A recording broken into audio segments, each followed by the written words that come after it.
Hello और आज के इस विश्लेषण में स्वागत है। चलिए सीधे मुद्दे पर आते हैं।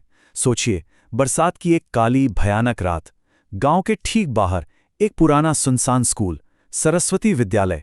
नाम से लगता है विद्या का मंदिर, लेकिन गांव वालों के लिए ये खौफ का दूसरा नाम बन चुका था। लोग इसके नाम से भी डरते थे।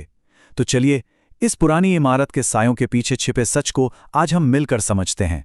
अब सबसे बड़ा सवाल ये उठता है, क्या सरस्वती विद्यालय में सच में कोई भूत था, या इस खौफनाक कहानी के पीछे किसी का कोई शातिर खेल चल रहा था? आज हम इन्हीं सबूतों को एक इन्वेस्टिगेशन की तरह जोड़ेंगे।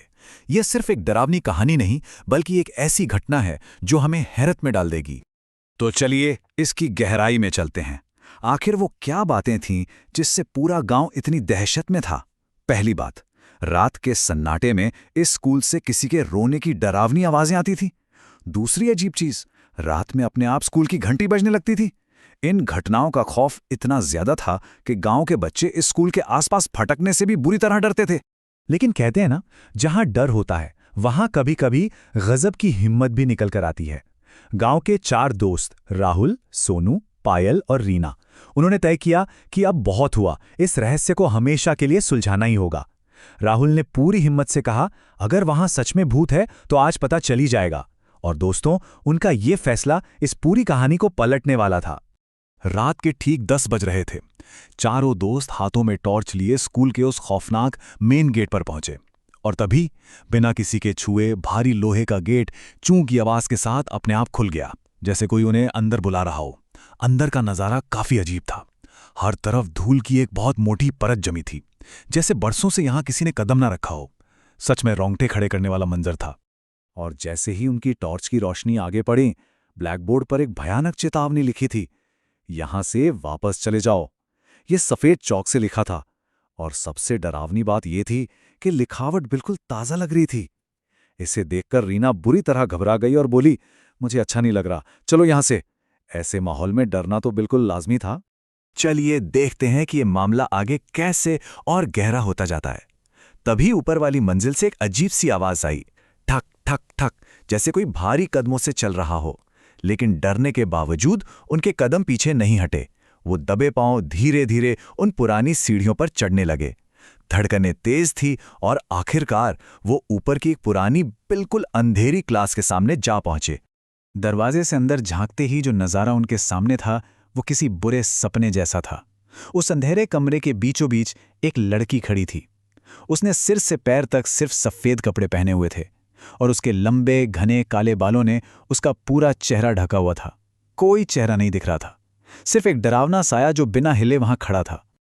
और फिर उस भारी सन्नाटे को चीरते हुए एक आवाज आई, तुम लोग यहां क्यों आए हो?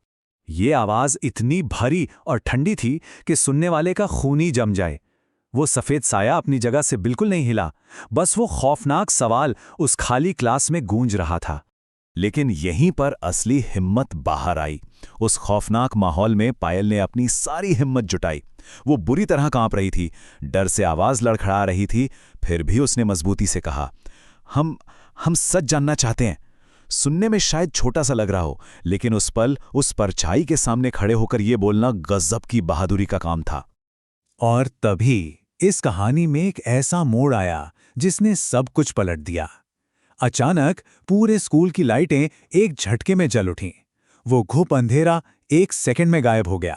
और उससे भी अजीब बात यह थी कि सामने खड़ी वो रहस्यमयी सफेद लड़की अब धीरे धीरे हंसने लगी थी। लेकिन ये हंसी ये उस खौफनाक सिचुएशन से बिल्कुल मैच नहीं कर रही थी। इन चारों दोस्तों के लिए अब डर की जगह उलझन ने ले ली थी। अब जो सबसे दिलचस्प बात है वो ध्यान से सुनिएगा। जैसे ही रोशनी हुई, राहुल की तेज आंखों ने कमरे के पिछले हिस्से में कुछ अजीब देखा। वहां एक पुराना प्रोजेक्टर लगा था जो लगातार चल रहा था, और वो डरावनी सफेद लड़की, वो कोई भूत नहीं बल्कि दीवार पर पड़ रही सिर्फ एक प्रोजेक्टर की रोशनी की परछाई थी, एक बेहद चालाकी से बनाया गया नकली भूत। अब तस्वीर बिल्कुल साफ हो चुकी थी। एक तरफ वो डर था जो गांव वाले सच मान बैठे थे, खतरनाक आवाजें और अंधेरे का भूत, और दूसरी तरफ था असली सच। स्कूल में गांव के कुछ शातिर चोर छिपे हुए थे। उन्होंने ये नकली भूत और आवाजों का पूरा नाटक इसलिए रचा था ताकि डर के मारे कोई उस बिल्डिंग के पास ना आए और उनका गैरकानूनी काम आराम से चलता रहे। सच सामने आते ही सब कुछ तेजी से बदला। बच्चों ने पूरी समझदारी दिखाई और तुरंत पुलिस को फोन किया। पुलिस ने आकर उन चोरों को रंगे हाथों पकड़ लिया। अगले दिन जब पूरे गांव को यह सच्चाई पता चली तो उनका सालों का डर एक पल में गायब हो गया। और इसका सबसे खूबसूरत नतीजा ये निकला कि वो पुरानी बिल्डिंग एक बार फिर से सरस्वती विद्यालय के रूप में खुल गई और वहां फिर से बच्चों की हंसी गूंजने लगी।